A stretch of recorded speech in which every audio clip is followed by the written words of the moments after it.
تا حالا به این فکر افتادی که یه فایل صوتی رو تبدیل به QR کد کنی تا هر کسی با اسکنش بتونه اون فایل رو گوش بده؟ یکی از خدمات لولسا QR کدهای صوتی هست. میتونی یه پادکست، کتاب صوتی، موسیقی یا هر نوع فایل دیگه ای رو تبدیل به QR کد بکنی. راستی این خدمات دائمیه، یعنی نیاز به هیچ هزینه‌ای برای شارژ سالانه یا نگرانی از انقضای کد نداری.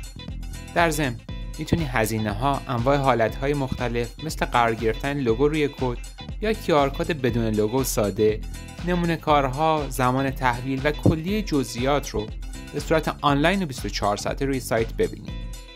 اگه تصمیم گرفتی یک QR کد صوتی داشته باشی، کارت خیلی راحته.